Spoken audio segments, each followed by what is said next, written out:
YouTube, what's good? It's Pederson here, back again with another video. And in this video today, I'm going to be ranking my list for the top 10 head coaching candidates for the Miami Dolphins. If you guys are familiar with me and this channel, you will know that I am a loud and proud aqua and orange supporter. 100% Miami Dolphins, fins up all day, fins up till I die. And we are looking for a head coach since we fired Brian Flores after the season. And today, I'm going to be ranking my list for the top 10 candidates that we could potentially be looking at this offseason. So without further ado, let's get it on!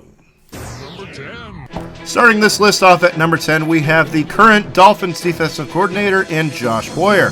And as the saying goes, if it ain't broke, don't fix it. The one thing that should be obvious for the Dolphins this offseason is that we need to keep our defensive coaching staff in place, and what better way to do so than to promote Josh Boyer to our head coach.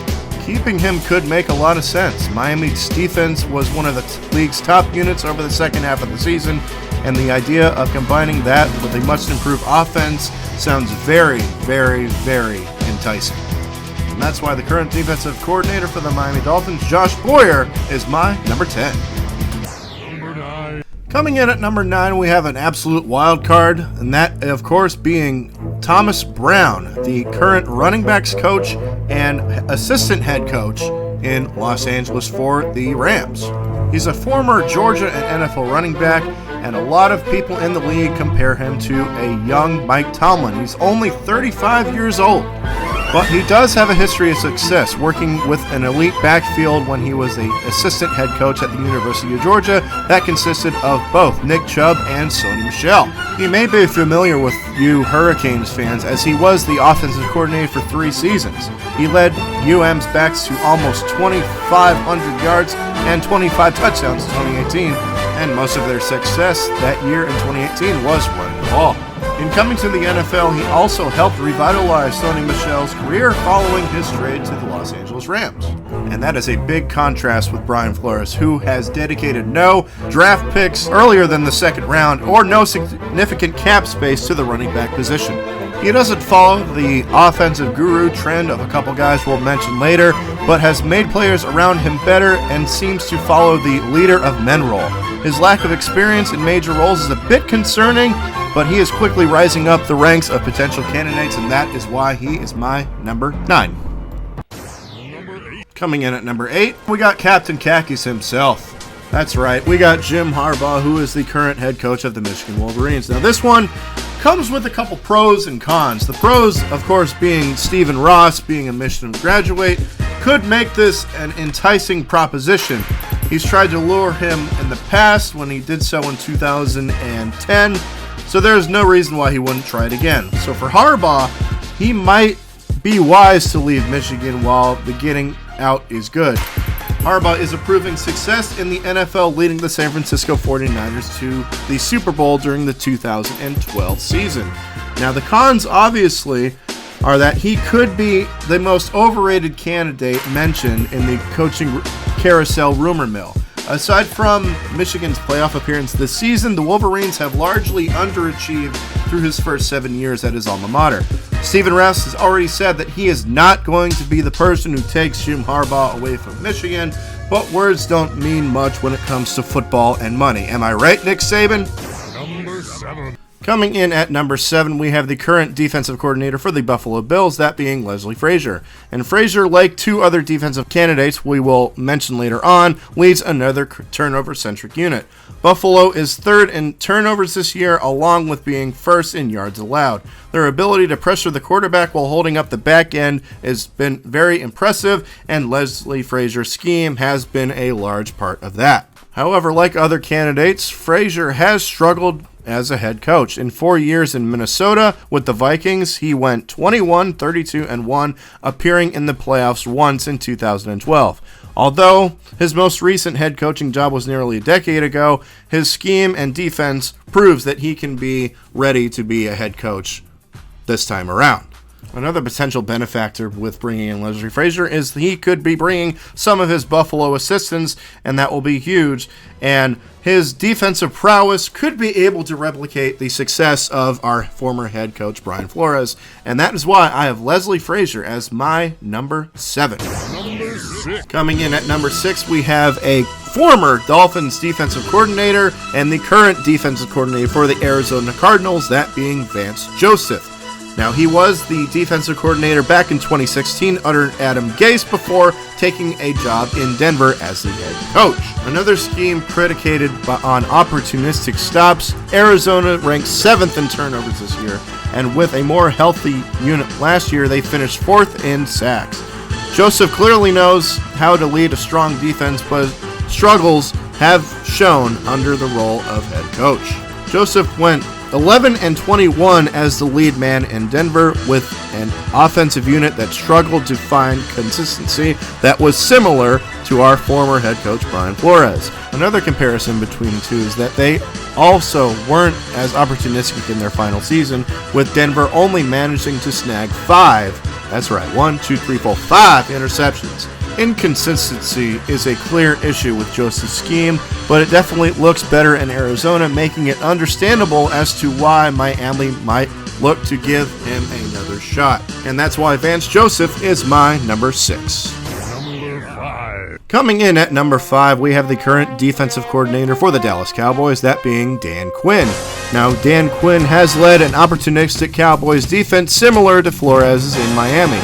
Leading the league in turnovers, their unit puts ball-hawking cornerbacks like Trayvon Diggs in the best position to succeed. And it's easy to envision how Miami's cornerbacks, especially Xavier Howard, would fit well in his system. Much as he did in Atlanta, it's very possible that Quinn could also bring in a good offensive staff. However, his previous head coaching experience has mixed results. While the Falcons made the Super Bowl in 2016, Quinn finished his head coaching record at 43-42 as the man in charge. He brings a presence and leadership along with strong defensive pedigree, but his inconsistency may be a little bit too hard to ignore. 28-3, need I say more? That's why Dan Quinn is my number 5. Number 4. Coming in at number 4, I have the current offensive coordinator for the Dallas Cowboys, that being Kellen Moore. Now, he is only 33 years old, but is already turning heads around the league. In only his second year under Mike McCarthy, Moore's creative play calling has been subject of praise. Although Dallas has so many weapons, Moore balances offense and uses them to their strengths. Dallas leads the league overall in yardage and has amassed over 2,000 yards on the ground. The primary concern with Moore, however, is his lack of experience. He's only been an offensive coordinator for 4 years, and many question whether he's ready to lead a team. Along with that, some believe much of his success comes from the surplus of weapons on Dallas's offense. While I understand the concern, his play calling and sequencing have been absolutely top-notch, so it shouldn't worry fans much, but once again, he's 33. I still think he needs a couple more years under his belt, and then he will be ready for a head coaching spot. But as of right now, he is my number 4.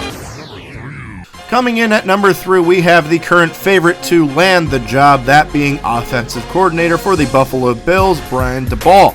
And over the last 2 years, his play calling has led to a top 5 offense, finishing number 2 in 2020.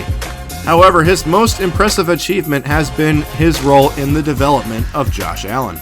Coming into the league from Wyoming, Allen was looked at as a raw athlete with a big arm who struggled at technical points in his game, such as accuracy and reading defenses. Through working with Daboll, however, Allen was able to make the necessary steps in becoming an elite passer. Along with an extensive resume, Daboll also has a connection to Dolphins quarterback Tua Tagovailoa, who he worked with at Alabama as his offensive coordinator in 2018. In their only year together at Alabama, Tua Tagovailoa was only a freshman and the backup to current Eagles quarterback Jalen Hurts. Furthermore, it may be dangerous to tie a young quarterback who lacks the raw talent of Josh Allen to a coach who heavily relies on athleticism and a rocket arm in his scheme. Daboll may make sense with his choice of quarterback, but tying him to Tua, I believe, would be a mistake. and that's why he is currently number 3. Coming in at number 2, we have former Philadelphia Eagles head coach Doug Pederson. And like we mentioned with Jim Harbaugh a couple minutes ago, this one comes with a couple pros and cons. Now, the pros of hiring Doug Pederson are that Pederson has a winning pedigree, going 46, 39, and 1, including the playoffs in 5 seasons and leading the Philadelphia Eagles to their first Super Bowl victory during the 2017 season.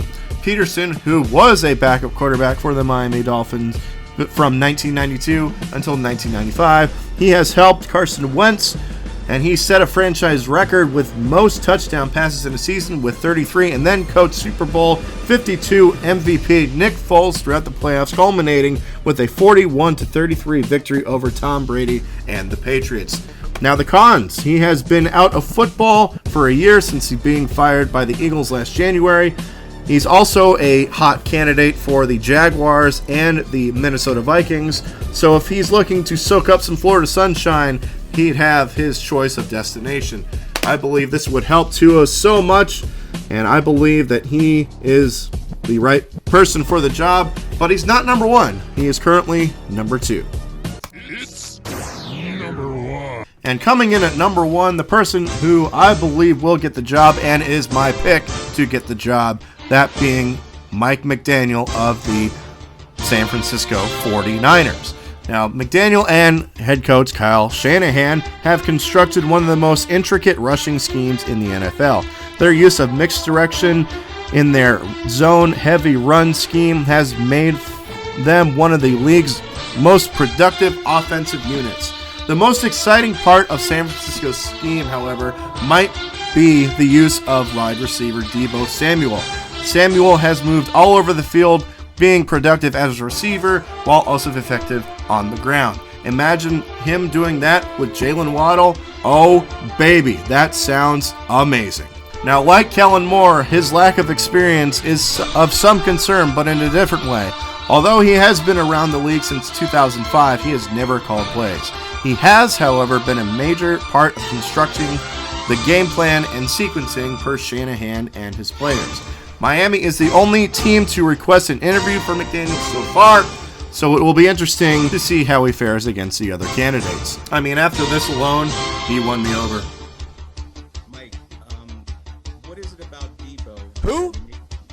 What's up, man? Mike Jones, let's go. What's up? And that's why I have Mike McDaniel as my pick, my number 1 choice for the next head coach of the Miami Dolphins. And that is it for this video today. I hope you guys enjoyed it. Please leave a comment. Let me know who you guys think the Dolphins should hire as their head coach. As always, like, comment, subscribe. Follow me on Instagram, Twitter. Until next time, this is your boy A Pizzle saying fins up and peace out, baby!